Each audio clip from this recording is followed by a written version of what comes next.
Halo sahabat-sahabat pinter sekalian, senang kembali bertemu dengan rekan-rekan. Gimana kabar di malam hari ini ya? Saya berharap teman-teman masih tetap bersemangat dan bergairah ya. Berita-berita di X termasuk dari berita P-News. Sundrones ya 4 jam ya. Ini dia memposting sebuah postingan ya dari The Crypto Times ya. Blockchain News ya, berita blockchain ya. Ini resmi loh ya teman-teman. P-Network remains community to prepare for mainnet launch. Ya.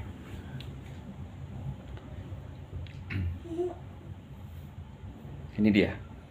Breaking news. The Crypto Times, jaringan Pi mengingatkan komunitas untuk mempersiapkan peluncuran mainnet. Bayangkan loh ya. Dari Crypto Times pun ya. Itu juga memberikan peringatan loh rekan-rekannya. Ini tidak main-main. Ini bukan cerita-cerita kosong belaka ya. Tetapi ini real dan nyata ya. Tadi siang ya teman-teman, ketika saya mencari dan menelusuri ya, kan minimal kita juga punya akal ya. Bagaimana dengan kondisi yang terjadi di California ya. Karena kan si jago merah lagi melayang-layang di sana ya. Karena ternyata juga Palo Alto ada di sana ya teman-teman, di California.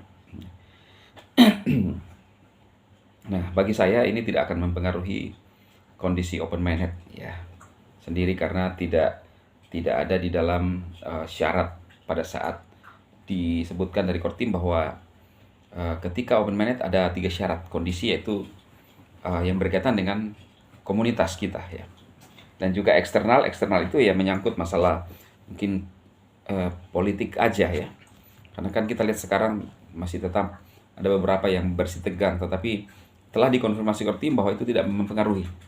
Hanya saja masalah kita sekarang adalah mainnet, migrasi kita. Nah, jadi seperti itu teman-teman. Lalu kemudian sampai sejauh ini belum ada konfirmasi dari core team sendiri melalui brand aplikasi kita bahwa kesulitan untuk OM karena adanya si jago merah lagi melayang-layang ya. Tidak kan gitu. Nah, saya sudah mempelajari dan kemudian ya saya lebih yakin lagi ya teman-teman, dan tentang sebuah informasi bahwa memang perlu saya sampaikan juga bagi teman-teman. Kita tahu bahwa Stanford itu adalah universitas nomor 2 kalau tidak salah ya, terhebat di dunia. Dan tahu rekan-rekan bahwa IT pertama lahir itu di mana? Di Stanford. Jadi tidak heran ketika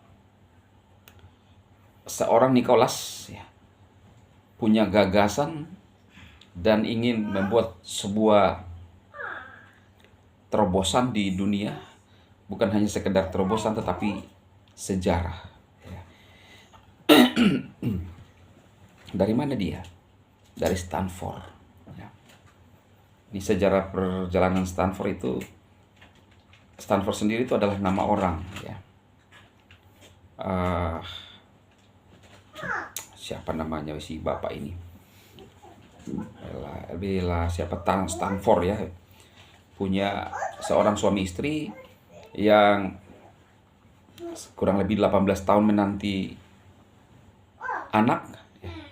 Akhirnya mendapatkan anak, lalu dikasih nama ya Stanford Junior ya. Tetapi dalam perjalanannya Stanford Junior dipanggil sang pencipta. Akhirnya untuk mengenang itu maka dibuatlah perguruan tinggi. Ayah dan ibunya Stanford Senior dan istrinya membuat perguruan tinggi, lalu semua yang belajar di situ dianggap oleh Stanford Senior adalah anak mereka sendiri, untuk mengenang anak mereka yang telah dipanggil ya, Stanford Junior. Siapa namanya ini bapak ini? Tapi ada Stanfordnya ya. Jadi Stanford sendiri itu adalah nama orang pada saat itu ya. Tahun 19 sekian, 64 atau kurang ingat saya teman-teman ya. Nah, jadi dari sana, dari Palo Alto itu sekitar 40% lebih itu orang-orang yang ada di sana itu punya pendidikan tinggi semua ya. Jadi dikenal dengan daerah yang terpelajar ya. Termasuk Bang Nicholas ya, yang membuat sebuah terobosan. Dia kalau tidak salah pertama menemukan tentang blockchain, Bang Nicholas ini ya. Maka itu teman-teman, kalau dia yang pertama menemukan blockchain berarti sebenarnya dia yang membuat BTC, iya kan? Itu logikanya. Bahkan rekan-rekan kita dari Vietnam mengatakan bahwa Vitalik Buterin adalah murid daripada Bang Nicholas ya. Jadi dia berguru kepada Nicholas.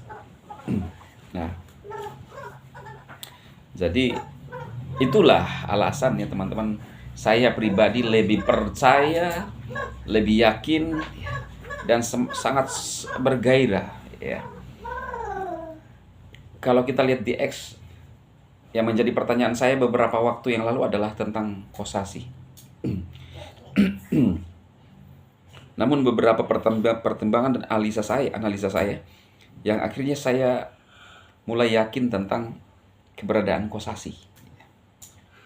Yang pertama, tidak mungkin orang itu sejauh ini ingin menyinyir kita dan mengojek-ngojek kita dengan membuat sebuah kode-kode ya.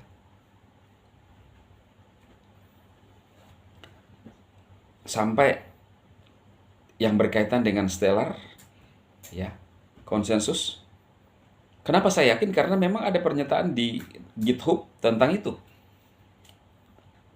Ada pernyataan bahwa P network tidak dibuat seperti BTC dan ETH ya.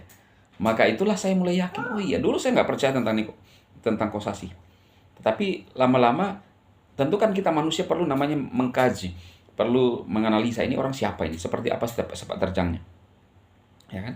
Dan dia sendiri mengaku bahwa dia adalah seorang yang seorang kontributor, ya, yang memvalidasi. Ya. Dan kita tahu sekarang bahwa di dunia ini rata-rata pinner itu menyepakati GCV, nilai konsensus, ya, Global Consensus Value. Jadi itulah yang sekarang terjadi di X. Maka kita tunggu teman-teman sesuatu yang bersejarah. Apa yang dilakukan oleh Kosasih ini sejalan dengan pernyataan Bang Nicholas, ya kan?